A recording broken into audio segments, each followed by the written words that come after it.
എല്ലാവർക്കും ഞങ്ങളുടെ പുതിയൊരു വീഡിയോയിലേക്ക് സ്വാഗതം. കഴിഞ്ഞ വീഡിയോയിൽ നിങ്ങൾ കണ്ടത് ഞങ്ങൾ വേളാങ്കണ്ണിയിൽ നിന്ന് ഇങ്ങോട്ട് പോരുന്നായിരുന്നു പോണ്ടിച്ചേരിയിലേക്ക്. ടൈ എന്ന് പറഞ്ഞ ഒരു ഗ്രൂപ്പിൻ്റെ ഒരു റിസോർട്ടിലാണ് ഞങ്ങൾ റൂം ബുക്ക് ചെയ്തത്.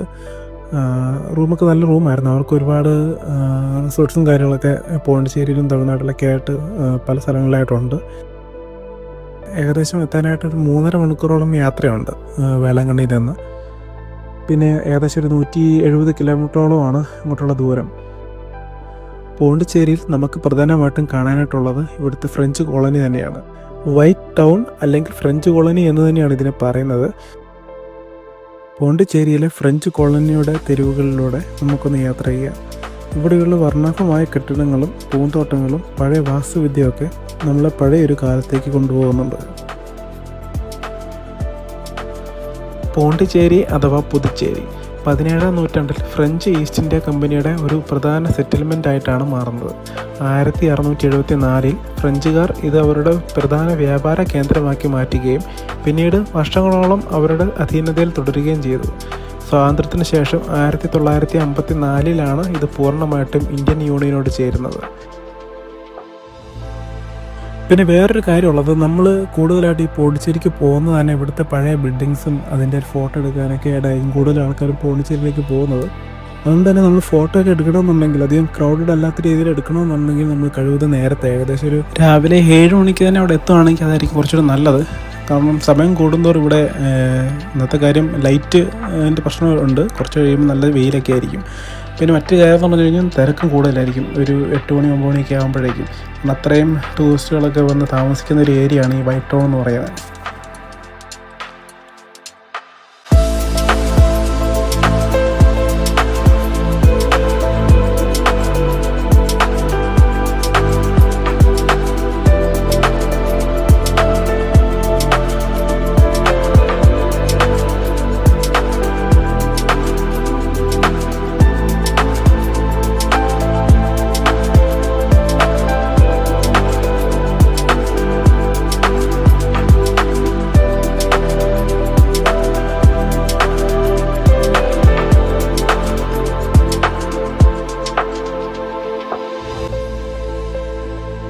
ഇവിടുന്ന് ഞങ്ങൾ നേരെ പോകുന്നത് റോക്ക് ബീച്ച് എന്ന് പറയുന്നൊരു പോണ്ടിച്ചേരിയിലെ ഏറ്റവും ഫേമസ് ആയിട്ടുള്ള ഒരു ബീച്ചിലേക്കാണ്. ഇവിടെ മെയിനായിട്ട് ആൾക്കാർ വരുന്നത് തന്നെ നമ്മുടെ സൺസെറ്റും സൺറൈസൊക്കെ കാണാൻ വേണ്ടിയാണ് ഇവിടെ ആൾക്കാർ സമയം സ്പെൻഡ് ചെയ്യുന്നത്.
പോണ്ടിച്ചേരിയിൽ വൈറ്റ് ടൗണൊക്കെ കണ്ടതിന് ശേഷം ഞങ്ങൾ നേരെ റൂമിലേക്ക് പോവുകയാണ്.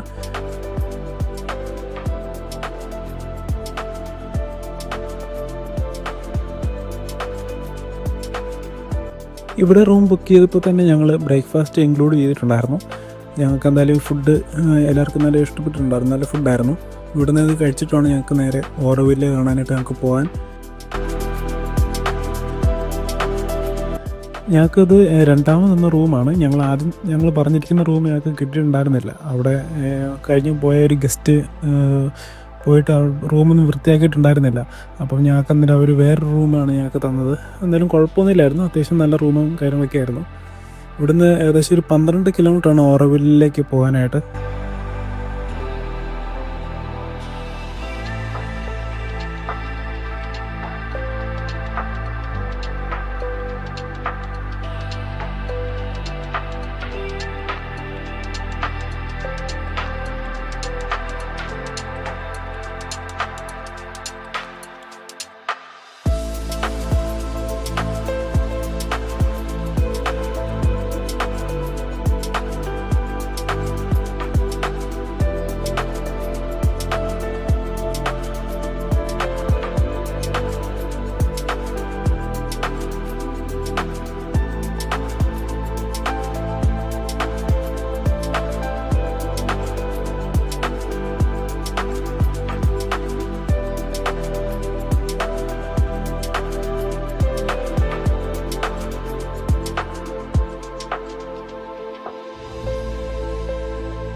ഞങ്ങൾ എന്തായാലും ഇവിടെ അത്യാവശ്യം തിരക്കാവുന്നതിന് മുന്നേ ഞങ്ങളിവിടെ എത്തി.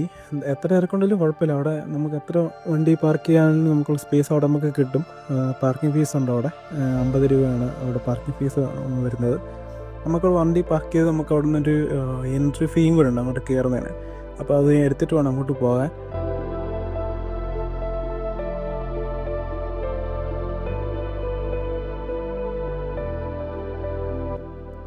എന്തായാലും നമ്മൾ വണ്ടി ഇവിടെ പാർക്ക് ചെയ്തിട്ട് നമുക്കിനി ടിക്കറ്റ് എടുക്കാനായിട്ട് കൗണ്ടറിലേക്ക് പോകണം. അവിടെ ചെന്നിട്ട് ആ ടിക്കറ്റ് എടുത്തിട്ട് നമുക്ക് 2 രീതിക്ക് പോകാം. ഒന്ന് ബസ്സിൽ കയറി നമുക്ക് പോകാൻ പറ്റും, തിരിച്ച് നമുക്ക് ആ ബസ്സിൽ തന്നെ നമുക്ക് തിരിച്ചു പോരാം.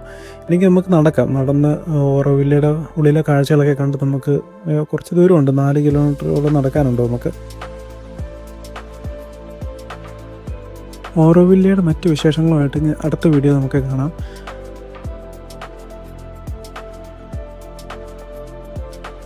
പോണ്ടിച്ചേരിയിൽ വന്നു കഴിഞ്ഞാൽ ഓറോവില്ലെ കാണാതെ ആരും തിരിച്ചു പോകരുത്. ഓറോവില്ല് പ്രത്യേക ഒരു അനുഭൂതിയായിരിക്കും, അനുഭവമായിരിക്കും. ബൈ.